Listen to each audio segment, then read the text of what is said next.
The wedding preparations were in full swing, but the bridegroom was nowhere to be found. The priest stood waiting by the mandap, and guests grew restless. Amid the chaos, a voice shouted, "I'm tired of saying it. Wherever the groom is, just come already." Suddenly, a flustered young man arrived, breathless and apologizing. Yes, I'm coming, I'm here." But the sight before him wasn't what he expected. The bride, Sonam, stood fuming, her arms crossed and her eyes burning with rage. "What is this nonsense? Does something like this even happen before a wedding?" she snapped. "Ugh, don't you have any shame?" She glared at the guests. "And why are you all staring like that? Haven't you ever seen a bride angry before?" She turned toward the priest. "Hey you, hurry up and get this wedding over with." But just as the priest moved forward, she pushed the groom aside and said sharply, "Get lost. I'd rather marry anyone else than a fool like you." Then, in a fit of defiance, Sonam grabbed a flower from the garland and tossed it into the air. "I promise, whoever catches this flower, I will marry that person." To everyone's shock, the flower landed in the hands of a young man standing at the edge of the crowd. A humble street cleaner named Vikram. Gasps echoed through the hall.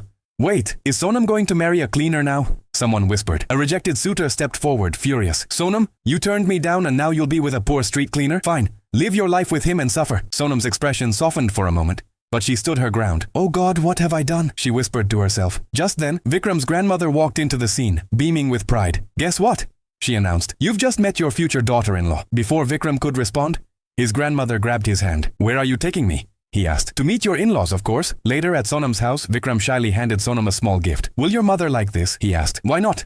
Sonam replied with a smile. "Of course she will." But Sonam's mother wasn't pleased. "Who invited this poor boy into our house?" she snapped. "I did," Sonam said firmly. "And he brought a gift." Her mother mocked him, handing him an egg. "Here, eat this. I bet you've never eaten such an expensive egg before." Sonam was appalled. "Mom, what are you saying?" Vikram simply smiled. "Thank you, ma'am. Thanks to you, I finally got to eat an egg today." But the insults didn't stop. "Wait, will you eat from the dog's bowl next?" her mother sneered. Despite the humiliation, Vikram stood tall. Just then, Sonam's rejected suitor returned with a glittering necklace. "Sonam, if you leave him, I'll give you this diamond necklace." "Really?" she said mockingly. "You'd give me the one with real diamonds?" "Daughter," her mother urged, "why are you choosing him? With this man, you could live a life of luxury." Sonam pulled her hand away. "Let go, Mom. Vikram is everything to me." The room went silent. Vikram stepped forward, his voice strong and steady. "Enough! What do you think of me? I'm not just a cleaner. I'm the owner of the Jang Group, and I've decided to transfer half of the company's shares to Sonam's name." Stunned silence followed. "You? The owner of Jang Group?" someone scoffed. "Are you out of your mind? That's the richest company in the city." "I can't believe it," another muttered. "He's claiming it like it's his own."